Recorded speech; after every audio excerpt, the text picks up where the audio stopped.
Yeah, my toe thumbs are here, so you can actually see them attached to my. It looks like we're live. Hey everyone, welcome to Comic Artist Pro Secrets. My name is Ethan Van Sciver, and today is just kind of special. Tonight is special. I know we're a little late. I mean, I like to get online around 9 p.m. But tonight I brought some friends, which is why you're actually seeing my face and not my little laughing man icon. I hope that isn't too disturbing to you guys. I know it's a little bit different. But tonight I'm bringing on some of the best artists and YouTubers that I think in the comics community. And I want you to welcome them. I'm going to introduce them to you one at a time. First, I'm going to turn this down. We get to see me goofing around here. Yo, hello, everyone. All right. Yeah, we've got 224 people in here already. That's terrific. It's great to see you guys. It's great to see you. All right. So first of all, I want to introduce you to the incredibly talented, gracious and kind and wonderful Brightwisers, Mitch and Elizabeth. Hello. Hi. Nice to be on. Yeah, thanks for having us, Ethan. Okay, so Mitch it's my pleasure. I mean, Elizabeth is a noted colorist. Everyone knows her. Everyone loves her. She's fantastic. She's currently, am I allowed to say what you're doing right this moment or no? Yes. Yeah. Yep. Everything's. Okay, Elizabeth is currently coloring Batman over Lee Weeks. So she's a big deal. Issue 51, issue 51, 52, and 53. Mm-hmm. All right, that's it. Yeah. Awesome. And that's her husband, Mitch, who is best known, I think, for Captain America, but soon will be joining me in my crusade to crowdfund comics that are SJW free. That is something that we need to get going and get moving on right away. Mitch, say hello. Hello. Yes, we have a campaign coming up. I'm just going to give Ethan a little bit of space so I don't step on his toe thumbs, and then we're gonna do the Red Rooster Indiegogo campaign mid to late July with Elizabeth coloring and Mark Pellegrini writing. It's going to be awesome. Yeah, that's fantastic. Yeah, it's called Red Rooster. You know, is it bro code? Is this bro code where we just kind of everybody, they're laughing now. The chat's laughing that you made fun of my toe thumbs. Look, I think they're nice toe thumbs. Right? They look normal, right, Elizabeth? Yeah. Yeah, I think they're. Yeah, I don't know. I mean, you're not going to be a hand model anytime soon, but I don't think they're unusual. Well, I have been waiting for your feet video, but I don't know. We were. I did eagerly anticipating this. It's a banjo working. I feel like. All right, ladies and gentlemen, that's Edwin Boyett. He's a great YouTuber. He's kind of conservative. Well, I'm going to let Edwin describe himself. What are you about? What do you think your YouTube channel is about? Describe it. Well, and I'm probably more active on Twitter. What I'm about is connecting with good people, enthusiastic people, helping build that enthusiasm, supporting good people, encouraging other people to do the same, and trying to help shield worthy creators, good, decent people from some of this nonsense SJW behavior that's been manifesting itself the past couple of years, right? Protecting the things that we love. Yes, thank you for quoting Tigo. That means a lot to me, quoting Tigo. It was yeah. And last but not least, and certainly one of the greatest YouTubers of all times, the greatest comic book YouTuber that I know of is Captain Cummings.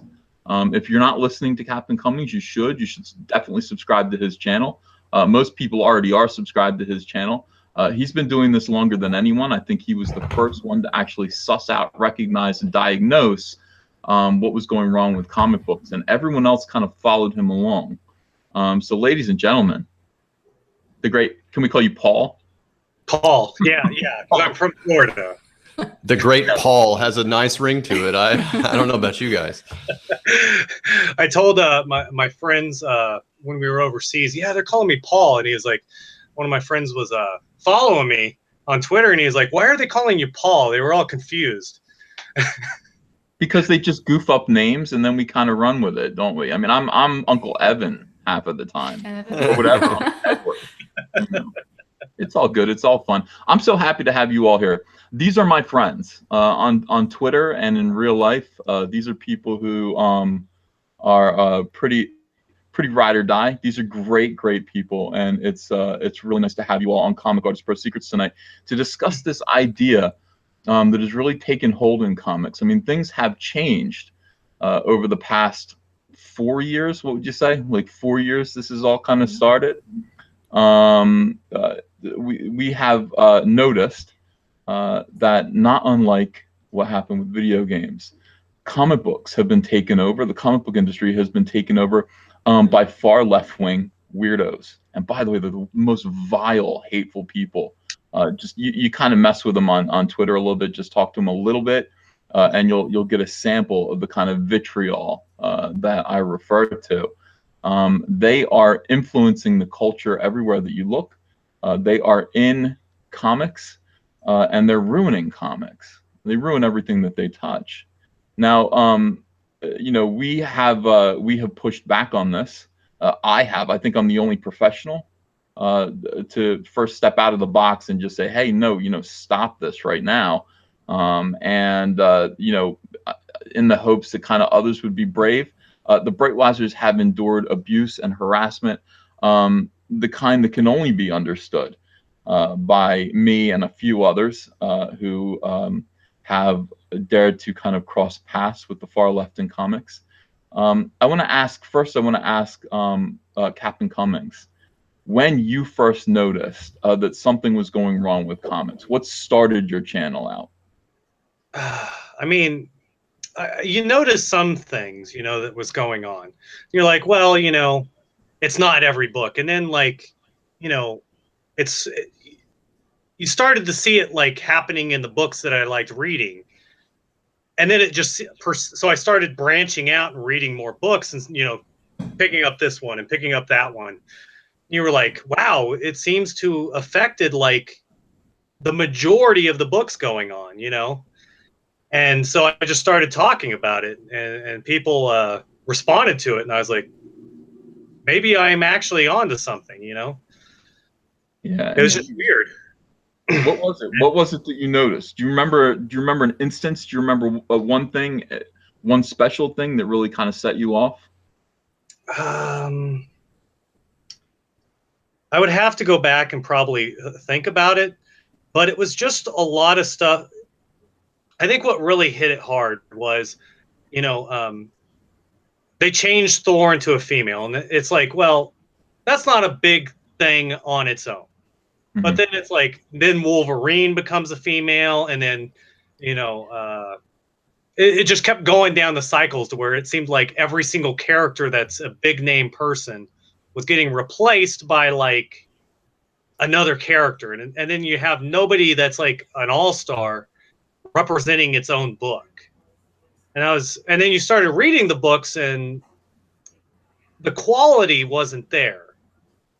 There's no actual story. Nothing ever happens. And you're just like, what are we paying $3, for this level of content? It's not up there to quality. So I just started going through the books and making fun of them, and people liked it.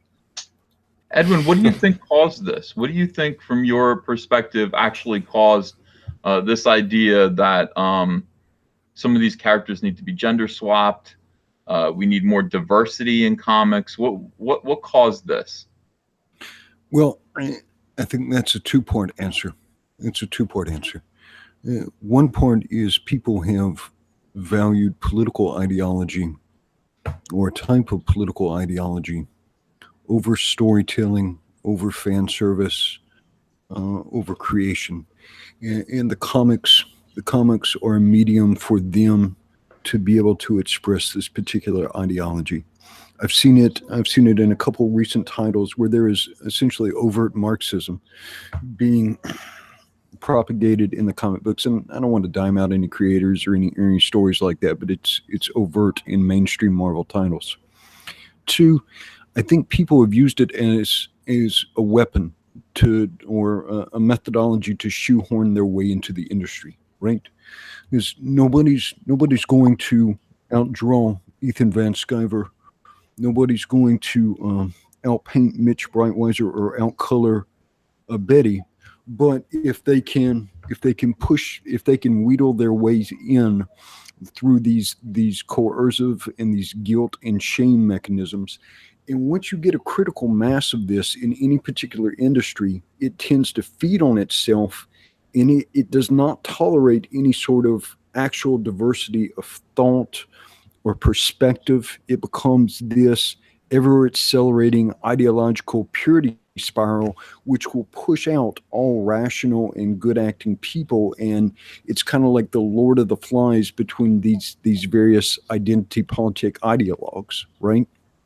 It's not going to leave any room in these. I forget, somebody calls it a converged institution. I forget who uses that term. But once an institution becomes converged, that's Fox Day. Once an institution becomes converged, it's only a matter of time before there's not going to be any room for Ethan Van Sciver or a Breitweiser or any of these other talented, relatively normal people, right? Unless you're constantly expressing the right ideas, right? Like it's almost like a religion where you have to make these periodic confessions of faith, right? Your belief, your true belief in social justice. And if you're not willing to do that, and maybe you have the wrong genitalia, or you don't have enough of a certain pigment, or maybe you don't embody like 4 genders at the same time, it's only a matter of time before, hey, you're going to need to get out of here. Or we're going to help you out of here. With that, let's go right over to the Breitweisers now. Go ahead. You guys, you went through this. I mean, I can talk about my experience with this all day long, but I do. So let's get your perspective about this. Now, you, both of you, are working professionals in the comics. Mitch, you made the mistake of announcing that you voted for Donald Trump on election night. Yeah, wishing him well and bringing all Americans together. Yeah, and the message was, I congratulate the President-elect Donald J. Trump and hope that he brings, all Americans together, right? Or does well by all Americans. I forget my actual message, but it was, I wanted it to sound universal. It was a outrageous, I think, right? It's outrageous. And then, it was a silly drawing, right? I mean, it was a little, it was meant to be. It was good.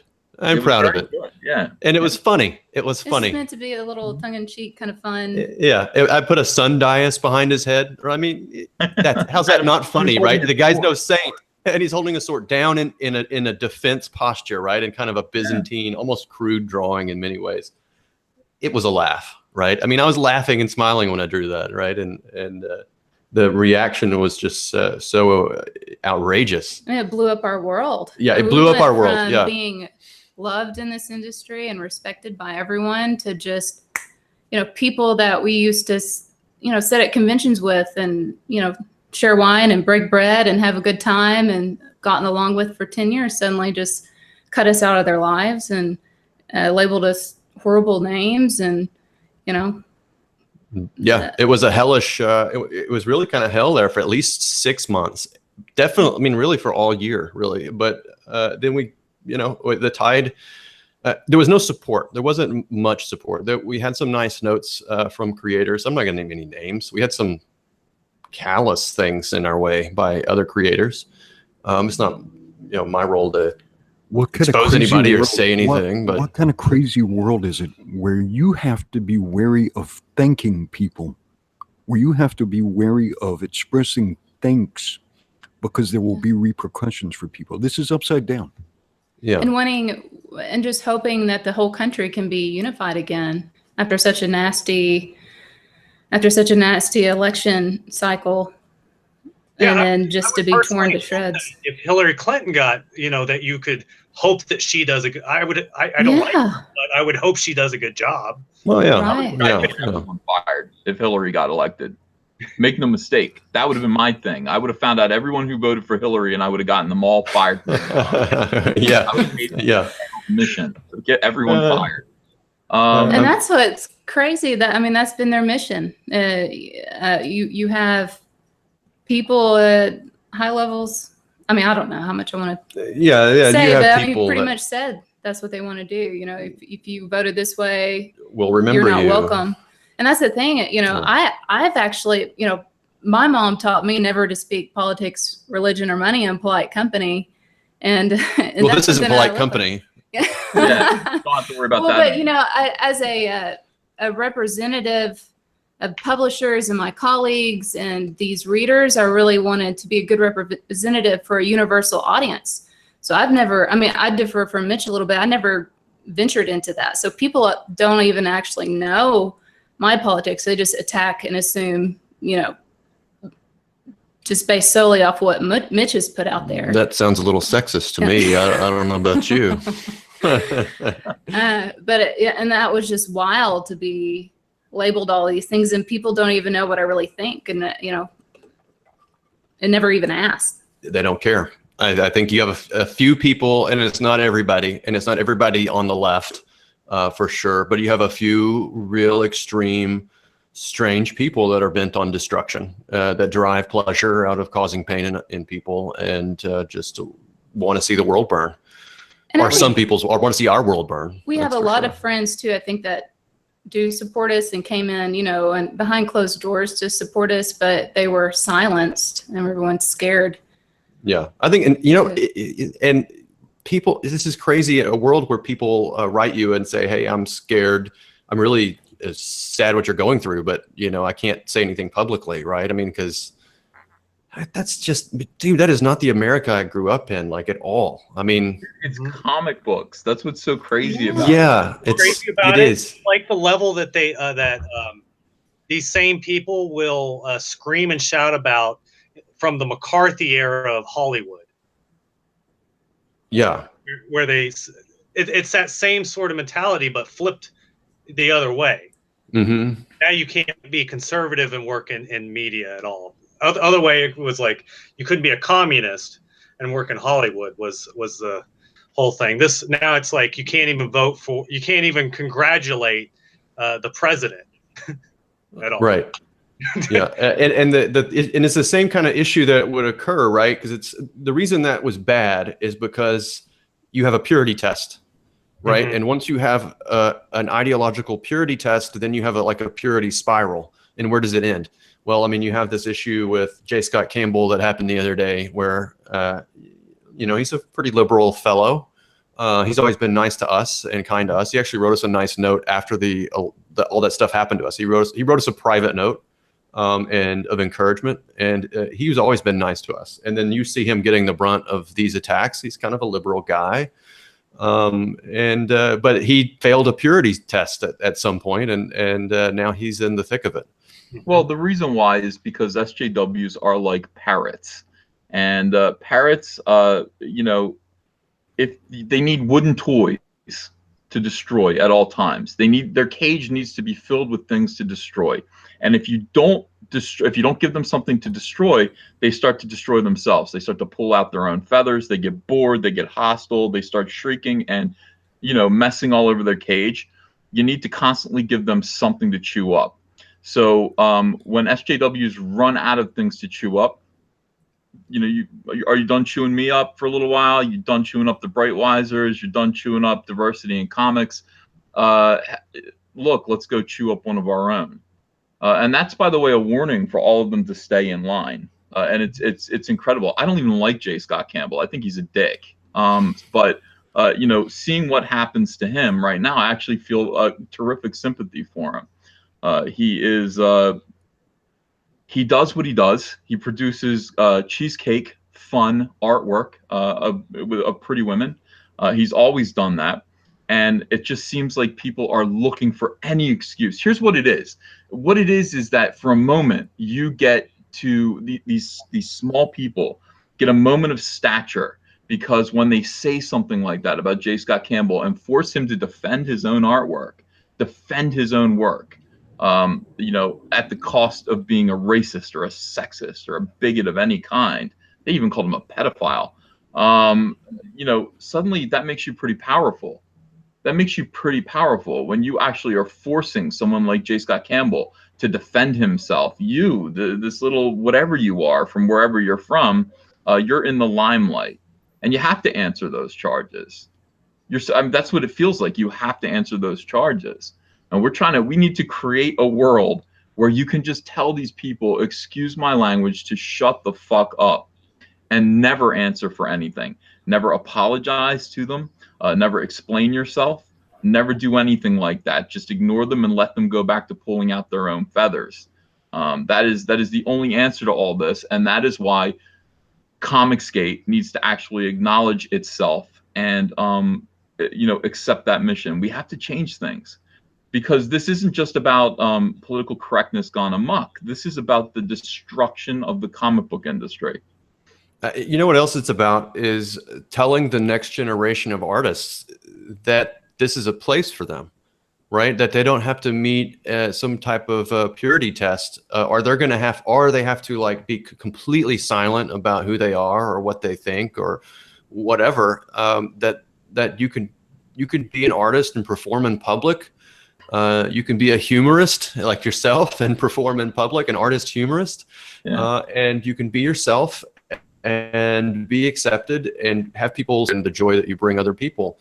But I think a lot of kids, like my young assistant who's just graduated high school, he sees this stuff and he's like, he wants to be a filmmaker, right? And I'm like, man, I mean, you watch what we're going through, right? Because and he just thinks it's absolutely crazy and scary, because he's like, well, when I get into film school, then I'm gonna be around some of these kinds of people, but my friends aren't like this. Like my friends in high school aren't like this. They don't think it's cool. They don't think it's hip.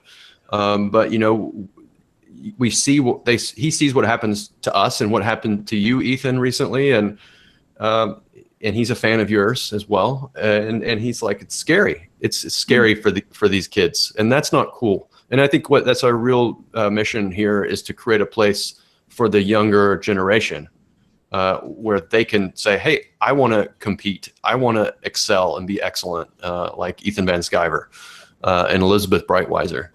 And Captain I think we have, and Captain Cummings, and we have to forge no, not Edwin, no. But yeah, I think we kind of have to do it for the young kids, right? It's not going to survive this generation. Comics will not survive this generation otherwise. And it's a shame. I mean, people have to remember, I mean, how important are comic books? Comic books are a unique American creation. We made them up. America can accept, we can take credit for jazz and we can take credit for comics. That's what we created here in the United States of America in terms of art. Comic books, comics. And they are being destroyed by weirdos. I don't want to. I can sit there and come up with a lot of different euphemisms. I can come up with a lot of different insults if I need to for these people. I just call them weirdos. They're weird, and they terrify people. They terrify Captain Cummings. They terrify him. And he's the supervillain of the internet, and he's scared. Look at Captain Cummings. He's the opposite of scared. These people were, and I coined a new term today. I called it worm whisperers. This is, yeah. So your Doyles and his peers are worm whisperers. Look, if there's any good thing that comes out of Comicsgate, it is a preservation of a market for comics creators and comics consumers to operate free of coercion. I don't care about your politics. Like I have met through Comicsgate, I've met like bleeding heart liberals, people with all kinds of divergent and even opposite politics to mine, who are beautiful people, beautiful, passionate people. I don't care about your politics. We can share a hobby. We can be passionate about something together if you are a good person acting from good faith.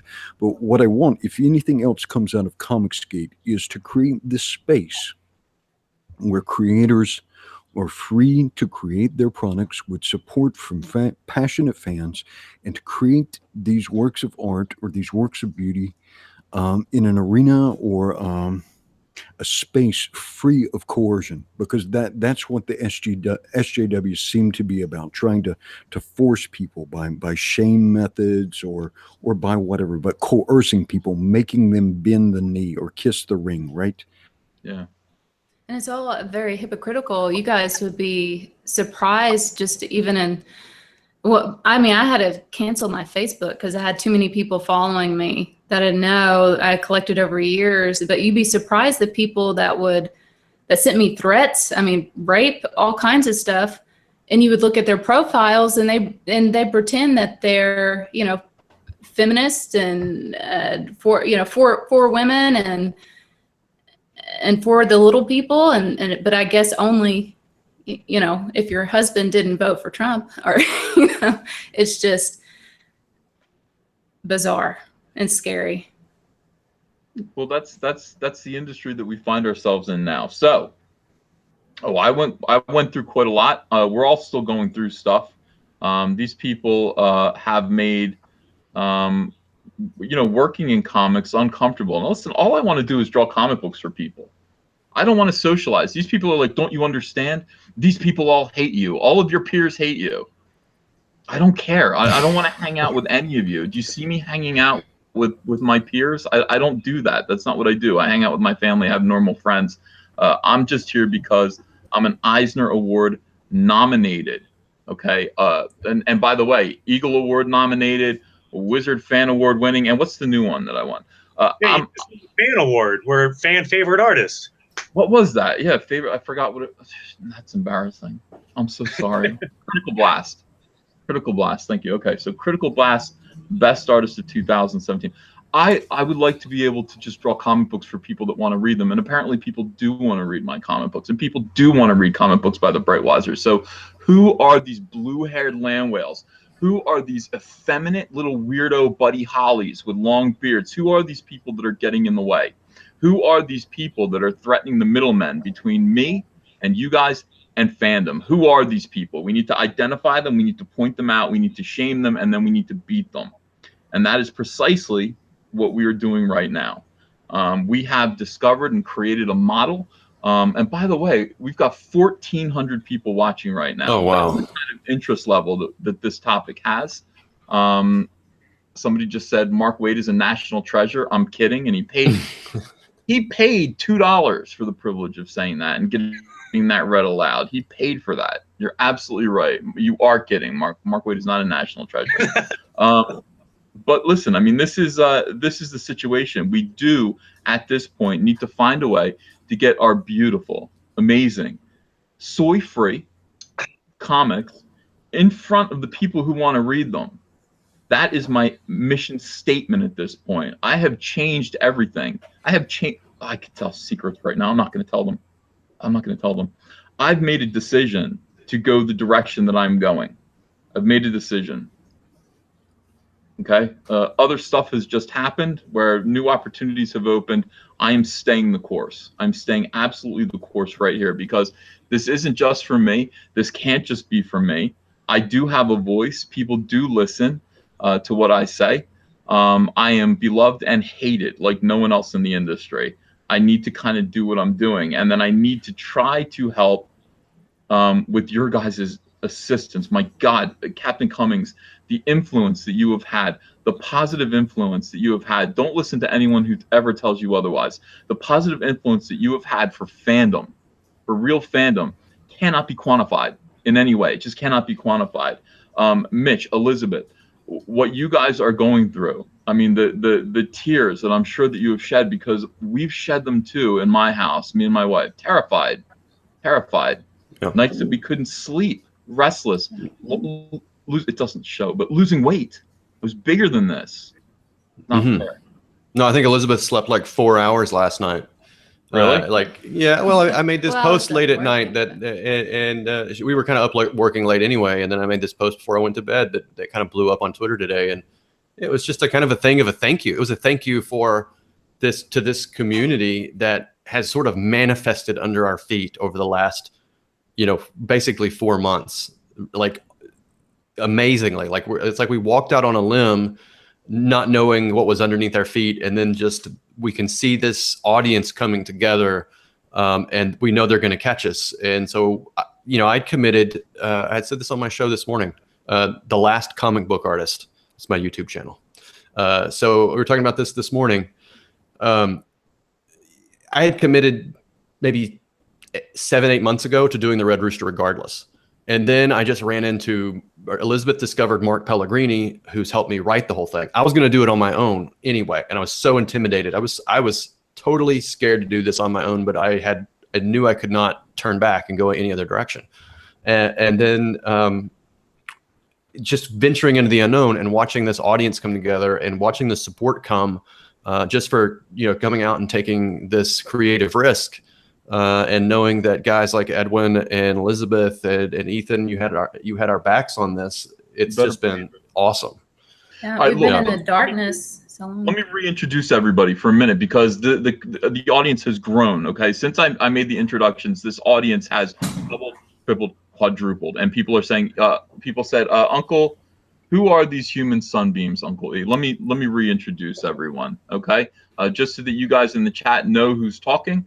First and foremost, I consider him the seed of all of this. Okay, his name is Phil Cummings. Call him Paul.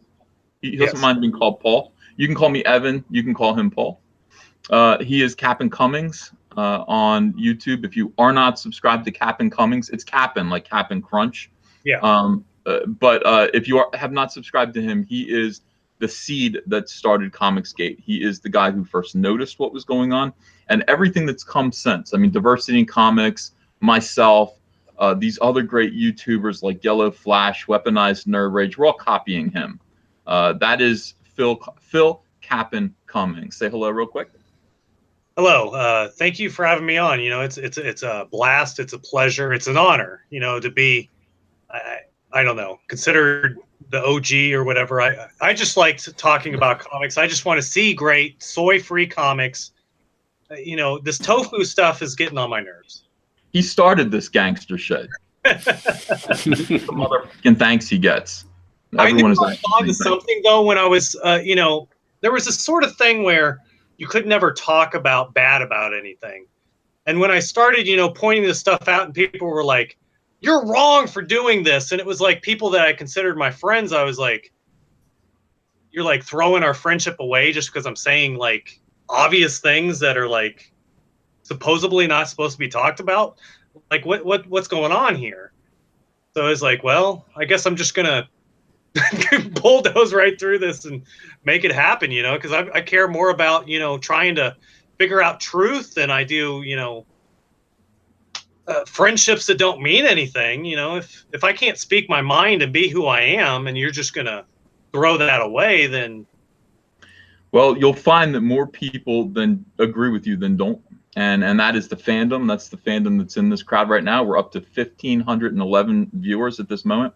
I want to introduce Edwin Boyett, who is a philosopher. I almost consider him kind of a father figure to this movement at this point. He has great commentary. He's got a great voice. People think he sounds like Andrew Klavan a little bit. He kind of does. A very soothing radio voice. Mm-hmm. Very, very good. I could stand to take a lesson from you, sir. Edwin Boyett, say hello. Aloha. I hope everyone is doing fantastic today. So I'm probably a mediocre YouTuber. I don't have any artistic talent or anything like that. About 6 months ago, I sort of noticed what was going on, though. And so I made the determination that I would exert my will to connect with good people, connect them with other good people, and support and defend them in worthy endeavors, right? And encourage them in their endeavors so that good things, right? Beautiful art, beautiful entertainment, that this medium that we all enjoy would not disappear. Because sometimes you guys call it just comic books, but it's these beautiful, heroic and sometimes tragic narratives, right? It's not just a comic book. It is these beautiful stories, and stories are so essential to mankind. And if we lose it, it's never coming back. So about 6 months ago, I made the determination that I would exert my will and we would preserve as many of you as we could and encourage as many of you as we could and make our hobby great again. And your vocation, make it great again. And that's been my mission. That's our Edwin. And then finally, the two brilliant artists from Marvel Comics, Image Comics. We have the Breitweisers. They're a husband and wife. And Elizabeth Breitweiser is a colorist, one of the best colorists, award-winning colorist. And Mitch is known, I think, best known for Captain America. That's right. He is going to crowdfund a new book called Red Rooster. They're both going to be working on it together, Red Rooster. And when they do crowdfund it, we are going to hit it hard here on Comic Artist Pro Secrets. We are going to promote the living hell out of it, and we're going to make sure that it's a resounding success. And we'll make sure it's great. Yeah, before I let you talk, let me run through one thing real quickly. This only works. If it's not just Jawbreakers, if it's not just Cyberfrog #1, but it actually is a continuous thing. This needs to happen over and over again, that every time creators come to crowdfund a comic book, and they do it with care, by listening to the fans, by responding to the fans, by not shoving ideology down their throats. Those comics need to be a demonstrable, noticeable, public success. They need to be huge. We have to drive this point home over and over again if we are going to make change. So having said that, here are the Brightwisers. Hello. So my wife Elizabeth is a twice Eisner nominated comic book colorist. She just finished a run on Kill or Be Killed with Ed Brubaker and Sean Phillips, which is a fantastically told story and beautifully drawn and colored story. So you can check that out. She is coloring right now the legendary Lee Weeks on Batman. That'll be coming out later this summer, issue 51, 52, and issue 53. I am right now an Outcast with Robert Kirkman and Paul Azaceta. But that's another really good book. Robert's been a pretty good, cool guy to us. And I am right now finishing up the writing script plot work with my writing partner Mark Pellegrini on my Red Rooster project, and it's basically like Batman in a barn full of a rogues gallery and all that kind of good fun stuff.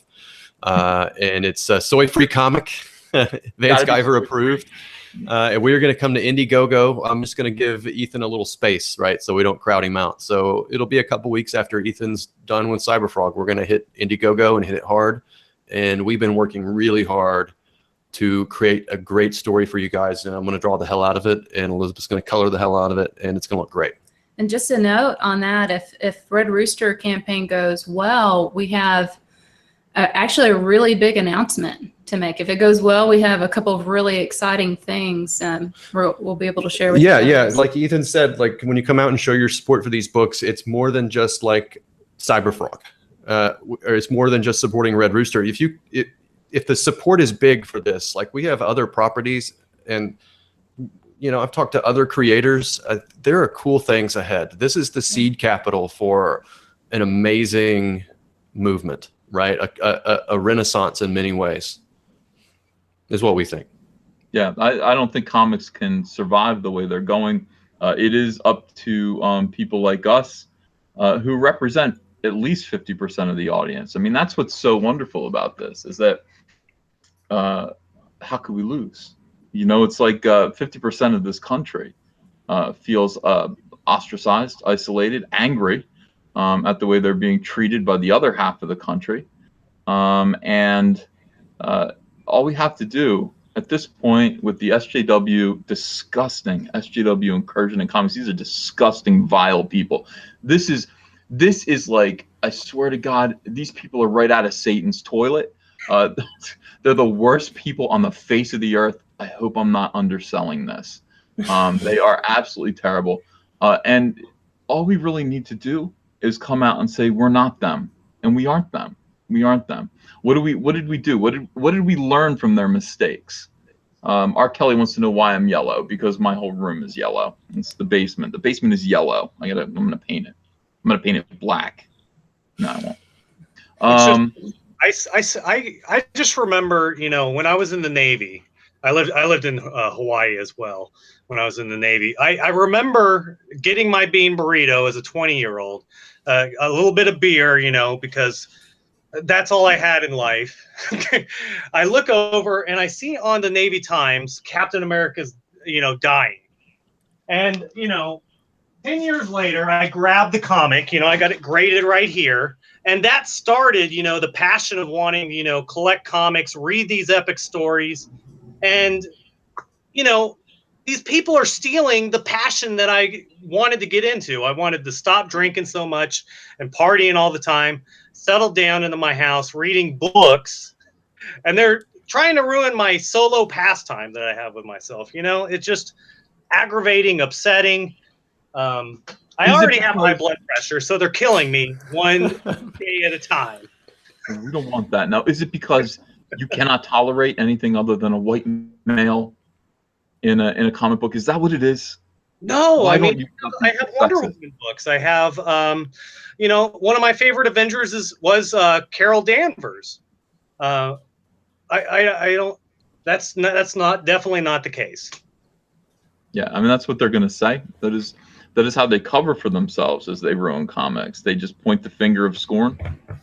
They point the toe thumb of scorn at everyone, and they say, "Because you're racist, you're sexist, you need to grow up. You need to allow." Apparently, maturity is letting SJWs ruin the world. That is their goal. Why don't you grow up? You're immature. You're incels. Incels. That's the new word. Incels. That means involuntarily celibate. Yeah, that seems like a really mean thing to call somebody, but I you know, like, And all of I feel bad for a guy that can't get any. All of us are married too. That's the funny. It's just horrible.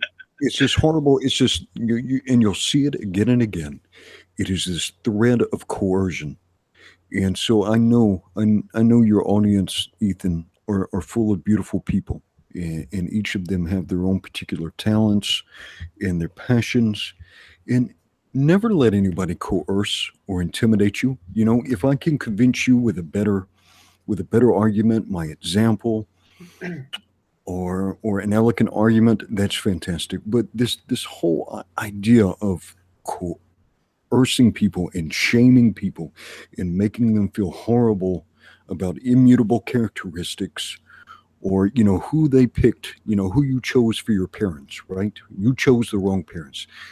This is horrible. This is horrible. This is the wrong way to go, not only for comic books, but for our entire society.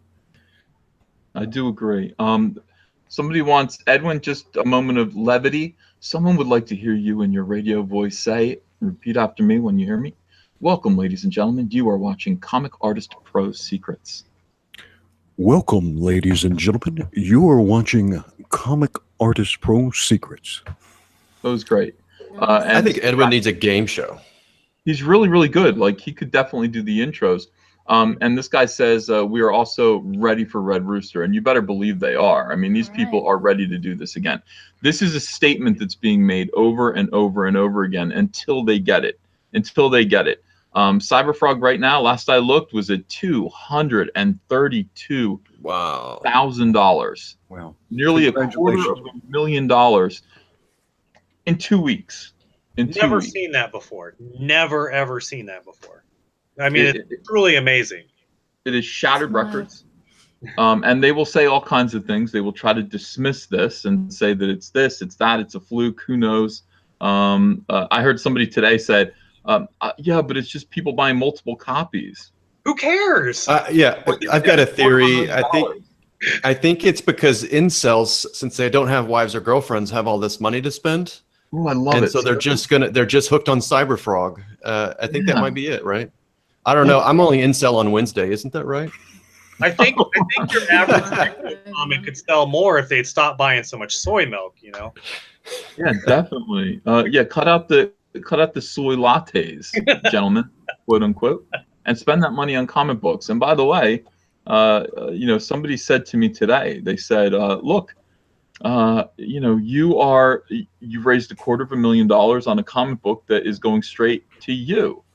Don't you feel bad at all about the fact that money could have been spent in comic shops?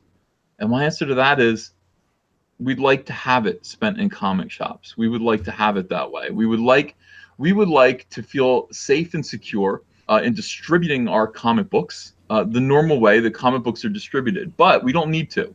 We don't need to. We do not need to fight the coercive efforts of these blue-haired, disgusting lumpfish-looking women with these kind of glasses and then like a green wig. Can you picture what I'm saying? You know what a lumpfish looks like? Let me look that up real quick. sometimes people need a visual aid. So if you look up a lumpfish, I think that's what they're called. I think this will bring it to. Is it a lumpfish? Is that what I'm thinking of? Yeah, totally. All right. So, picture this. Let's see if we can get that to focus. Picture this with my glasses and green hair. And those are the people that are gatekeeping right now. Those are the people that are running comic shops and threatening other comic shops and saying, if you are going to buy Jawbreakers and distribute it, we're going to shame you publicly. We're going to drag you, is what they say. We're going to drag you. And what comic shop? Who in their right mind wants to go through what we go through, Brightwisers? Who will volunteer for that, for the sake of making a few dollars on a successful comic book? The answer is going to be no. Now, if this industry does not straighten itself out right away, we don't need to do this. We don't need to share. We'd love to share with the comic shops, but we don't need to. We can do this on our own. We have something called zero pipeline distribution to start out. We are going to sell 10,000 copies of Cyberfrog. We will hand ship. We will spend a month personally, maybe we'll hire a little help, packing up these comic books and sending them out by hand, straight from us, straight to you. There will be no middleman who can be threatened, who can be coerced, who can be shamed, who can be bullied to get in the way. And this is the future of comics. This is the way things have to be now. We live in a society now where people don't want to go to the store. People don't want to interact with each other face to face, and I don't blame them right now. They want to point, click, buy, have it shipped to their house in 2 days. They don't want to drive to comic book stores. And as comic book stores become increasingly unpleasant, my friend went to a comic book store in Washington State. They recognized his picture from having interacted with Diversity in Comics. He came in to go buy his comics in the box like he always does.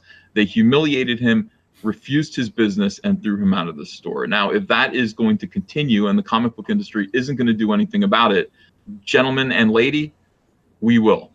And that's what Comicsgate is. I mean, So, I'm in Oregon this summer.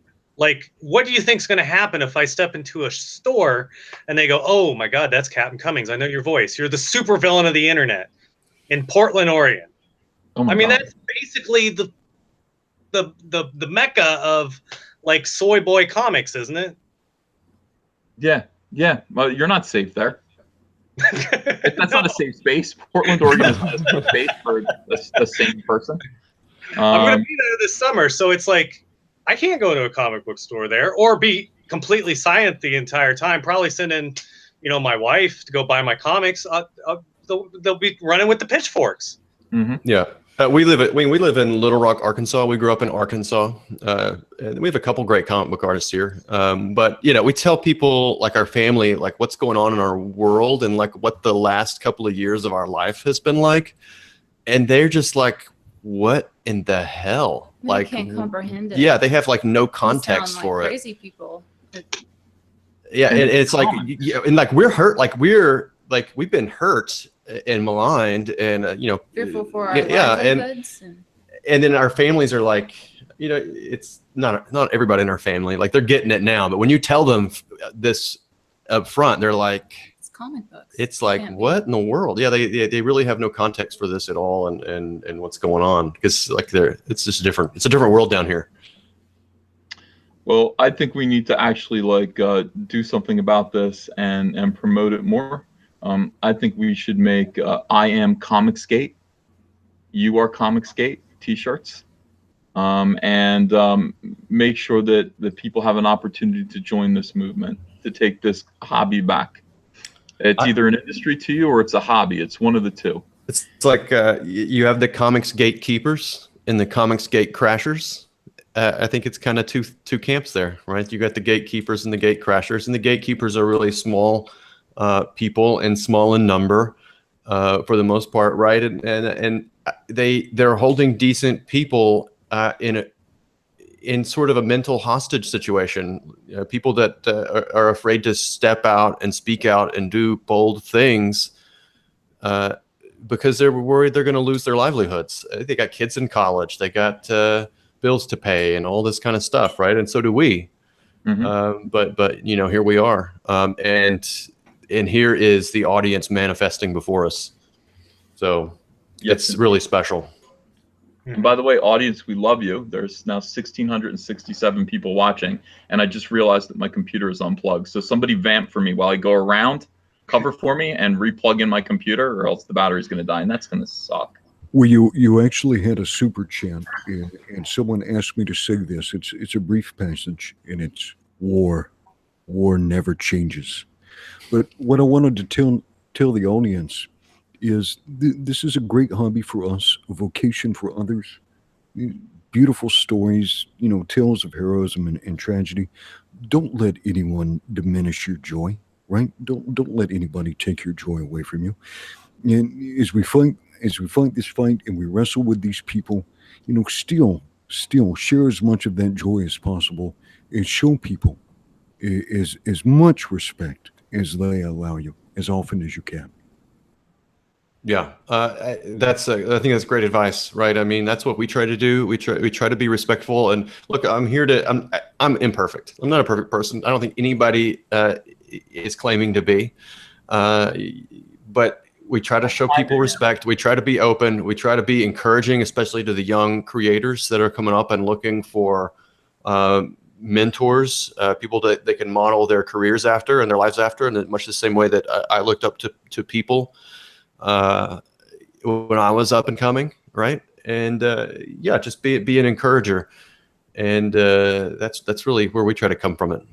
And you see people trying to label things like you try to label like we're part of like a hate group. Like, what is that? Like, golly. Like, I mean, at Captain Cummings, I've seen a few of your shows. You get a little salty roasting some comic books, but dude, my stuff, and like, I don't know where this idea that we can't handle critique. Like, it's like, what art school did you go to? I got roasted in art school, and I wanted to get roasted in art school because I wanted to get better. I wanted to know if the artwork I turned in was garbage, right? I needed a Captain Cummings to let me know that was hot garbage and rip it up, do it over.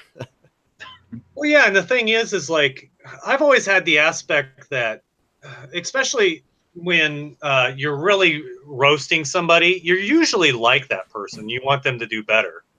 You know what I mean? You wouldn't waste your time on somebody that is just you don't want to see. So you love comic books, so you're hard on the people because you love them and you want them to do better. You think they can do better. Yeah. You want, people are capable. Everybody's capable of more, I think. And artists especially, creators especially, we can always dig a little deeper.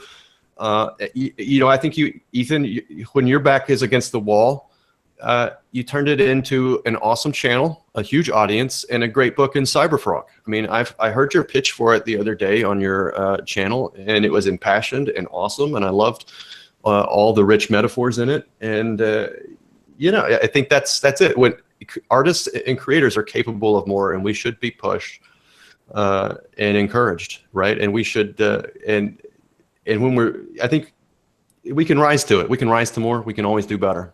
Guys, I love comic books. I love what I do. I love comic books. I love Cyberfrog. And I have never been more excited about anything in my life. I've never felt more energized. I felt like I've been asleep for the past 3 years. I have never felt more energized or excited about this and the prospects of what lay ahead. But there is a fight coming. We do have a fight coming. We're going to have to kind of bear up under it and make plans and just do better than them. Our numbers are fewer because the people who agree with us are afraid, and rightfully so. But we need to blaze the trail and make it possible for them to come out and join us, because we have cookies and we make way more money. Here's the thing, and this has always been in the industry when stuff like this is going on with the big time. You trailblazers here, you trailblazers making all kinds of money with the Cyberfrog, the Jawbreakers, all these different projects are going to happen. They're going to be huge. They're going to be huge, and the industry is going to look at it and be like, wow. If they care about money at all, we need to figure out what they're doing and kind of replicate that. which will in turn be great because they'll make more money, they'll get more people into comics, and they'll look at your stuff as well, and you'll make even more money in the end. That's what I hope. Rising tide raises all boats, right? That's my hope, anyways, because all I've ever wanted is good stories, and you know, I'm going to find them no matter what. Yeah, I think a lot of this is, you know, we know drama sells and all this kind of crap, right? But really, enthusiasm sells more than anything, and that's what I feel coming back. Like, I feel it in myself. I feel it about our Red Rooster project. I'm so Elizabeth doesn't look at her. She looks sad. She's Get excited, Elizabeth. This is actually the greatest thing in the world. You understand? We are riding the crest of a wave right now of enthusiasm that nobody else can capture. The comic book industry is down in the dumps. Sales are down. Everybody is struggling to try to understand what's going on. Nobody is listening. Everybody is talking.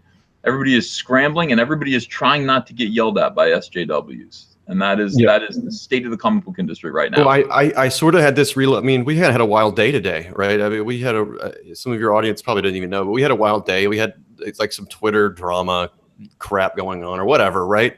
But I just had this. I saw so much support coming our way, and I just had this realization that this is history. Like, we're making history here.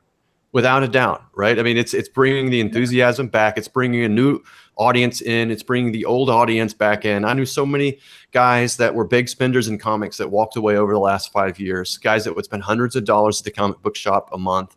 And they just, you know, told me, you know, it's just not doing it anymore. Like, this stuff's not good or whatever. It's like, but those guys are coming back. There's a new audience coming in, and people from other avenues and other media are looking at this and saying, hey, there's interesting stuff going on.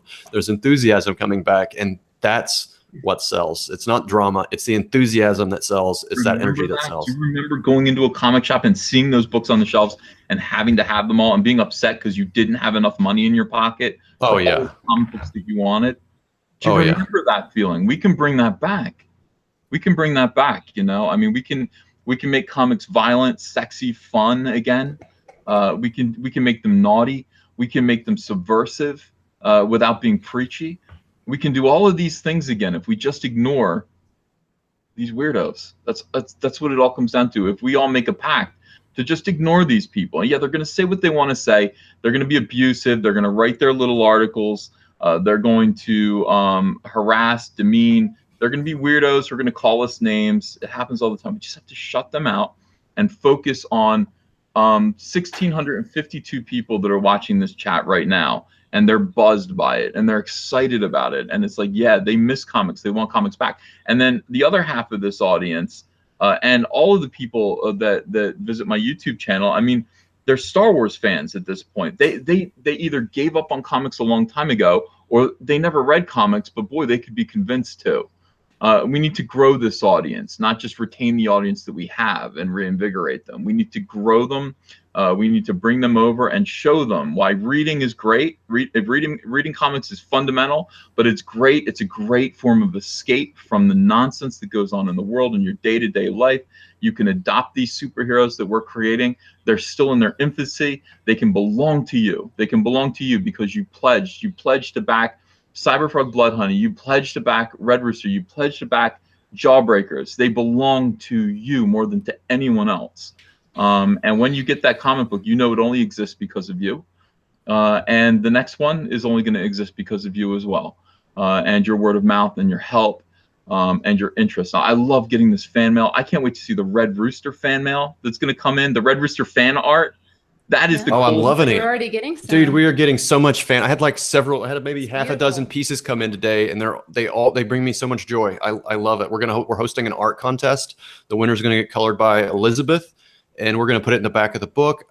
I don't know. I'm so pumped, man. I am, because this is what happened when I remember drawing this stuff when I was a teenager, right? I mean, I would draw the like Cyberforce and Jim Lee stuff and Wildcats drawings and submit to those art contests and whatnot. And I don't think I ever won one. You know what? I won the big prize. So that's good enough for me. I get to be here and draw these comic books for you. That's the prize. Speaking about the excitement you had as a kid discovering comics, and where did you guys find comics, and how do we, because there's not a new generation readers coming up that's been kind of killed, it seems. How do we get this new generation of readers? How do we get kids? Get the comics back in front of kids again, right? Yeah, how? Yeah, that's We the got key. super That we have this chats coming in. Big ones. I'm sorry. When somebody sends $50, they get attention. Yeah. Oh, no doubt. England DG, thank you for $50. No DNC Bear. It's some goofball blue ocean conceptual stuff when they think is brand X only attracts a certain group. What if we could capture a larger group? It never works, but there's a business theory. It isn't only ideology. So that's actually, I didn't understand the first half of that, but I think I understand the second half. And what he's saying is that something like Star Wars has its audience. They try to kill the golden goose by expanding it out, saying, hey, maybe we could get the women. Why, if we could get women into Star Wars, then we'd be selling twice as many movie tickets. But women don't like Star Wars. Comics have an audience. Comics have a built-in audience that has other opportunities. They have other choices. They don't need to buy comic books. They can play video games while those are still fun. And they can go to the movies. They can do whatever they want to do. So how do we retain that audience? Well, we have to identify who that audience is, what they like about comics, when comics were at their peak, and try to emulate and restore that enthusiasm. Thank you, England, Dan. I appreciate it. It's like, think of this for a second. What if we could get men to buy bras? I mean, there's no need. It's not, or what if we could get men to buy romance novels? They don't like romance. They just, But if you add machine guns, maybe they will. But then what happens is you get 5 men, and then you lose your female audience entirely. And that's what happens with comics. It's what's happening with Star Wars. It's what happened to Toys R Us and the toy market. They got greedy. Instead of appealing to their core audience, which they seem to despise. From all evidence, they seem to really hate who actually goes to the movies, who actually buys the comics, who actually buys the toys.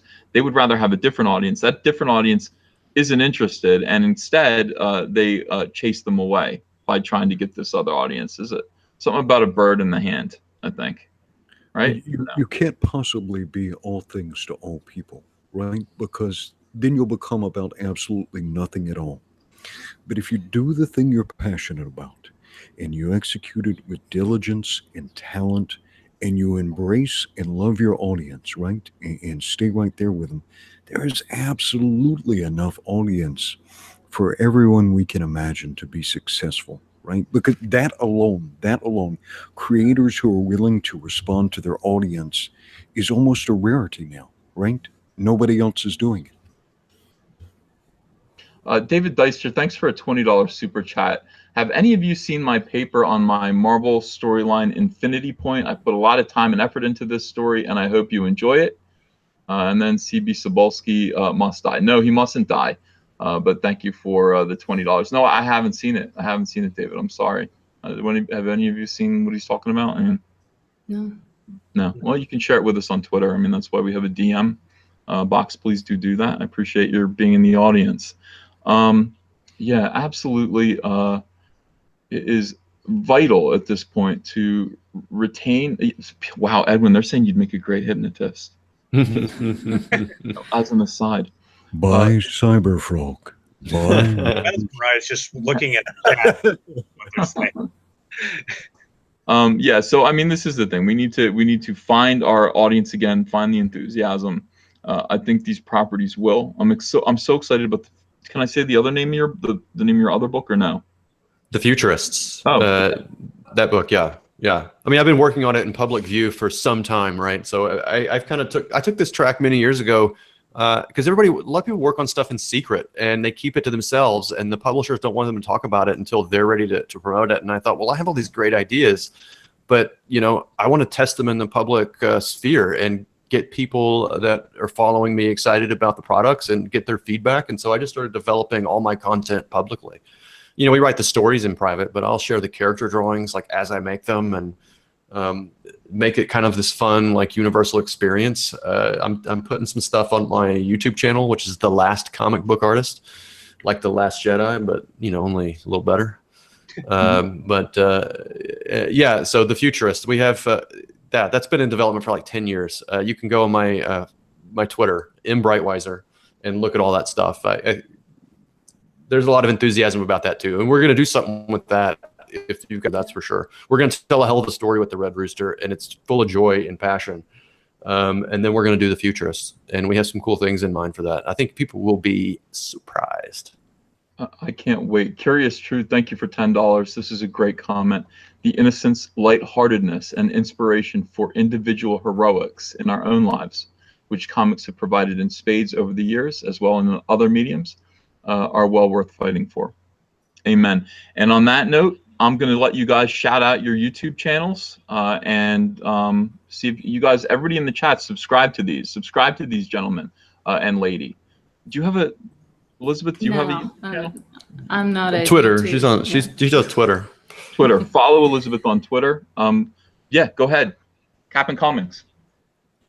Thank you. I'm Captain Cummings. I rant about comic books every day.